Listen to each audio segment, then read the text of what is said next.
Hello friends, welcome to வேளாண் உலகம். இன்றைக்கி நம்ம என்ன பார்க்க போகிறோம் அப்படின்னா, செடி அவரை பற்றி தான் குட்டை அவரை பற்றி தான் பார்க்க போகிறோம். அவரைக்காய் பார்த்திங்க அப்படின்னா எப்போவுமே கொடியில் தான் வளர்ப்பாங்க. ஆனால் இப்போ புது ரகமாக இந்த செடி அவரை அப்படிங்கிறது வந்திருக்கு. ஸோ இப்போ ரொம்ப புதுசாக வரல, ரொம்ப நாளாக பண்ணிகிட்ருக்குறாங்க.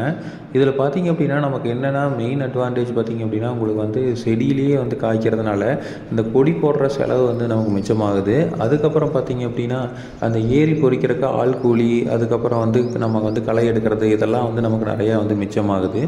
அதனால் இந்த சாகுபடி ரொம்ப பயனுள்ளதாக இருக்குது. இதில் பார்த்திங்க அப்படின்னா நம்ம ஃபஸ்ட்டு என்ன பண்ணணும்னா, விதைக்கிறதுக்கு முன்னாடியே ஒரு 5 நாளைக்கு முன்னாடியே என்ன பண்ணணும் அப்படின்னா உழவு விட்டு, அதுக்கப்புறம் நம்ம தொழு உரமோ இல்லை டிஏபியெல்லாம் போட்டு நம்ம என்ன பண்ணிடணும் அப்படின்னா காட்டை நல்லா பதப்படுத்திடணும். அதுக்கப்புறம் தான் என்ன பண்ணணும் அப்படின்னா இதை நடவு செய்யணும். இந்த நடவு செய்கிறதுக்கு பார்த்திங்க அப்படின்னா ஒரு ஏக்கருக்கு ஒரு 5 கிலோ விதை தேவைப்படுது. இதை நம்ம கரெக்டாக நடவு செஞ்சிடணும். ஏன்னா நம்ம விதைப்புற தூவி விட்டிங்க அப்படின்னா நமக்கு நிறையா வந்துடும். அதனால் பார்த்திங்க அப்படின்னா ஒவ்வொரு பாத்தியாக நம்ம பண்ணிவிட்டு அதுக்கப்புறம் நம்ம நடவு செய்யலாம். இது ஃபுல்லாகவே ட்ரிப் இரிகேஷன் போட்டிங்க அப்படின்னா ரொம்ப யூஸ்ஃபுல்லாக இருக்கும். ஏன்னா ட்ரிப் இரிகேஷன் போட்டிங்க அப்படின்னா உங்களுக்கு பார்த்திங்க அப்படின்னா பெருசாக தண்ணி விட செலவும் இருக்காது. ஸோ ஒரு நாளைக்கு ஒரு 2 மணி நேரம் தண்ணி விட்டால் போதும். அவரைக்காய்க்கு எப்போவுமே இந்த அவரைக்காய்க்கு நம்ம அதிகமாக தண்ணி தேவையில்லை. பொதுவாகவே அவரைக்காய்க்கு தண்ணி அதிகம் ஊற்ற வேண்டியதில்லை. ஸோ இப்போ என்ன பண்ணலாம் அப்படின்னா நம்ம அவரைக்காய்க்கு தண்ணி அதிகம் இல்லாதனால ஒரு 2 மணி நேரம் போட்டு விட்டிங்கனாவே போதுமானது. சரி, அடுத்து விதைப்பு எப்படின்னு பார்த்தீங்க அப்படின்னா நம்ம ஒரு ரோல் எடுத்துக்கிட்டிங்க அப்படின்னா நம்ம ஒரு 1/4 அடியிலேருந்து 1/2 அடிக்கு ஒரு விதையை விதைக்கணும். இந்த 2 செடிக்குள்ள கேப், இந்த சைடு கேப் பார்த்திங்க அப்படின்னா நம்ம 2 பாத்திக்கு நடுவில் இருக்கிற கேப் பார்த்திங்க அப்படின்னா 1 அடி கேப் விடணும். அது ரொம்ப அதிக கேப் விட வேண்டியதில்லை. ஸோ கரெக்டான அளவு கேப் விட்டிங்கனாவே போதும். நம்ம படர போகிறதில்ல அப்படிங்கிறதுனால இது நல்லாவே நமக்கு மகசூல் கொடுக்கும். அடுத்தது பார்த்திங்க அப்படின்னா இதில் மெயினாக இந்த அவரைக்காய் பராமரிப்பில் பார்த்திங்க அப்படின்னா நமக்கு மாவு பூச்சி, அஸ்வினி பூச்சி, அடுத்தது மஞ்சள் பூஞ்சா நோயெல்லாம் வரக்கு வாய்ப்பு இருக்குது.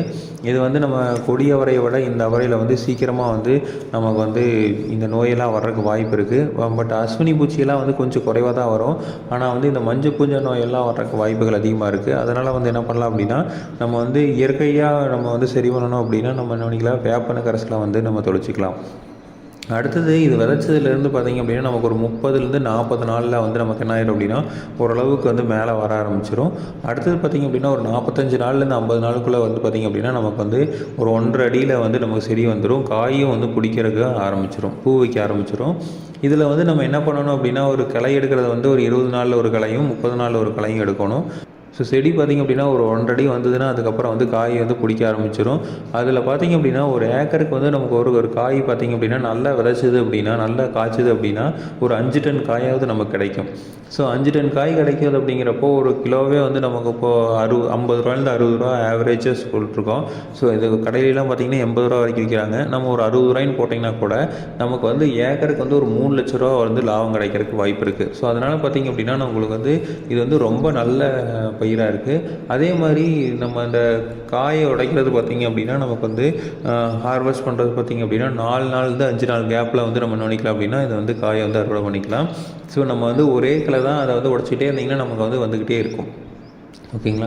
ஸோ இப்போ இது நல்ல லாபகரமான ஒரு இதாக தான் இருக்குது. ஸோ இந்த குட்டையாவரை நம்ம இதில் கொடியவரையில் போட்டிங்க அப்படின்னா உங்களுக்கு அது பந்தெல்லாம் போடணும், அதெல்லாம் நிறைய செலவு இருக்கும். அதுக்கு பதிலாக இதையே நம்ம பண்ணிக்கலாம். மருந்து ஏதாவது அடிக்கணுன்னாலும் நம்ம என்ன பண்ணிக்கலாம் அப்படின்னா ட்ரிபிளியே கலந்து விட்டுக்கலாம். அதனால் பார்த்திங்க அப்படின்னா செலவு ரொம்ப கம்மியாக இருக்கிறதுனால இது நல்ல லாபகரமான ஒரு இதாக இருக்கும். ஸோ விவசாயிகள் அனைவரும் இதை பயன்படுத்திக்கணும் அப்படிங்கிறத நாங்கள் கேட்டுக்கிறோம். ஸோ இதே மாதிரி இன்ஃபர்மேஷன்ஸ் உங்களுக்கு தொடர்ந்து வேணும் அப்படின்னு எங்கள் சேனலை சப்ஸ்கிரைப் பண்ணுங்கள். தேங்க்யூ.